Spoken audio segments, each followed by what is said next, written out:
کہ ہم نے اسی طرح آپ کے پاس قرآن مجید اتارا ہے جو عربی زبان میں ہے۔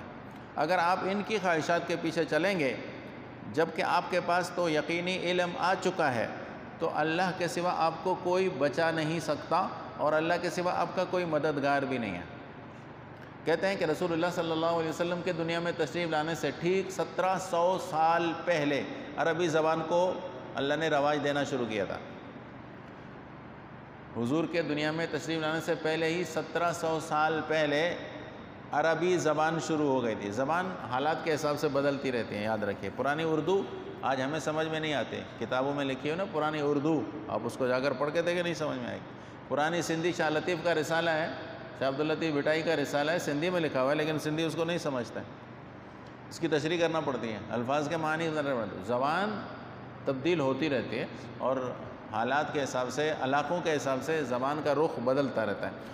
تو 1700 سال پہلے عربی زبان شروع ہوئی تھی اور حضور کے زمانے میں عروج تھا، عربی زبان اپنے اعلیٰ درجے کو پہنچی ہوئی تھی، اور عرب کا دعویٰ یہ تھا کہ جو زبان ہم جانتے ہیں، جتنی ہماری زبان کی وسعتیں ہیں کسی زبان میں نہیں ہے۔ اب اسی زبان میں قرآن پاک کو اتارا گیا اور فرمایا اللہ کہ ہم نے عربی میں آپ کے پاس اتارا، اور پھر حکم دے دیا گیا کہ اگر آپ ان کے پیچھے چلیں گے جبکہ آپ کے پاس یقینی علم آ چکا ہے، خواہشات کے پیچھے چلیں گے تو ان کی خواہشات کے پیچھے چلیں گے۔ اس سے مطلب یہ لگتا ہے کہ اللہ کے حکم کے علاوہ رسم و رواج، خواہشات کی تابعداری نہیں کرنی، یہ اللہ کا قانون ہے۔ اللہ کا حکم جب آ جائے نا تو معاشرہ کیا کہے گا؟ کہنے دو۔ رسم و رواج کیا کہیں گے؟ کہنے دو۔ لوگ کیا کہیں گے؟ کہنے دو۔ ماحول کیا کہے گا؟ کہنے دو، کوئی فرق نہیں پڑتا۔ اللہ کے حکم کی سب سے زیادہ اہمیت ہے۔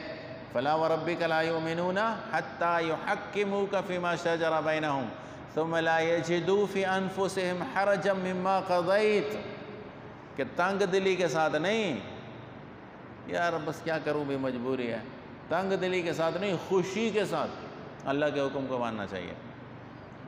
اس لیے حضور کو حکم یہ مل رہا ہے کہ اگر آپ ان لوگوں کی خواہشات کے پیچھے چل پڑے تو اللہ کے سوا آپ کو کوئی بچا نہیں پائے گا۔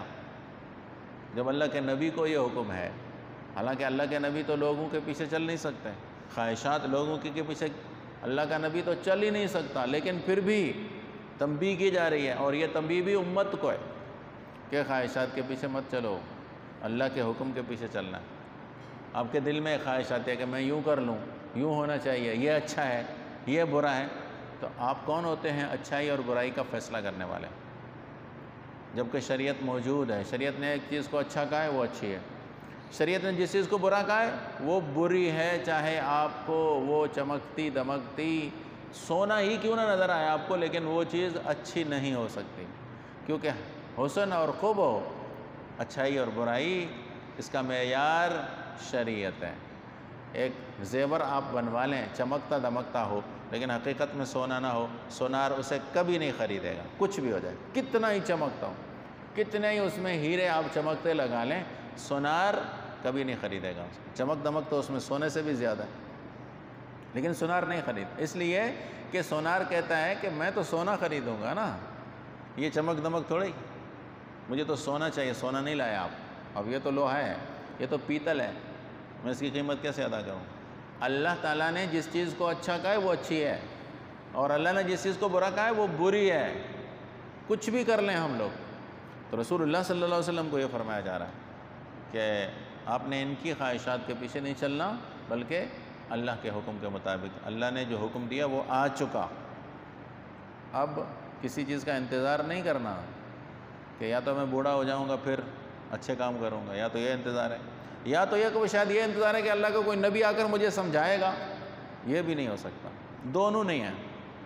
نہ عمر زیادہ ملے گی، اللہ نے جو عمر دی ہے نہ اس سے زیادہ ملے گی عمر، نہ اب کوئی نبی آنا ہے جو نیا دین لا کر کچھ اور سمجھانے کے لیے آ جائے، نہ یہ ہو سکتا ہے۔ تو پھر انتظار کس بات کا ہے؟ خواہشات تو ختم نہیں ہونی، چلتی رہیں گی، جب تک انسان دنیا میں زندہ ہے نا تب تک خواہش تو چلے گی۔ تو خواہشات کو اللہ کے حکم کے مطابق لے کر چلنا یہی متقین کا شعبہ ہے، اور خواہشات کے پیچھے چل پڑنا جیسی بھی خواہشات ہو ان کے پورے کرنے کی فکروں میں لگ جانا، یہ شیطانی وسوسہ ہے۔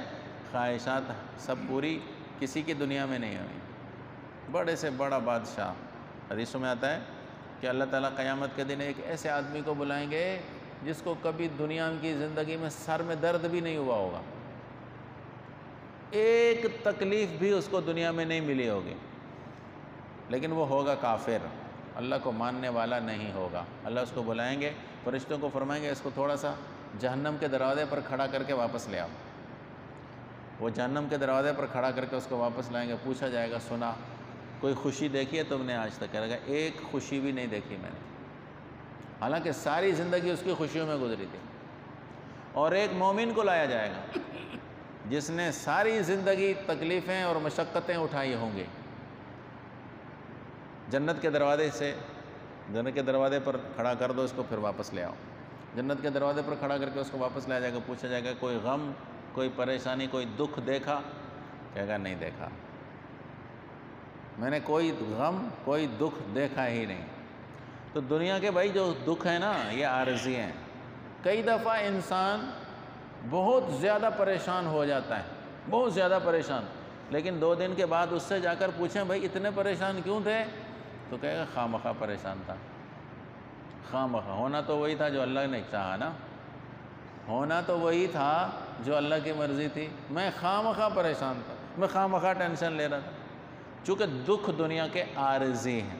اس طرح کتنی خوشیاں مل جائیں لیکن کچھ دنوں کے بعد جا کر پوچھیں تو کہے گا جی خواہ مخواہ میں نے جو ہے نا اتنا میں ناچ کود رہا تھا، اتنی تو بڑی خوشی نہیں تھی، اس لیے کہ وہ خوشی بھی عارضی ہے۔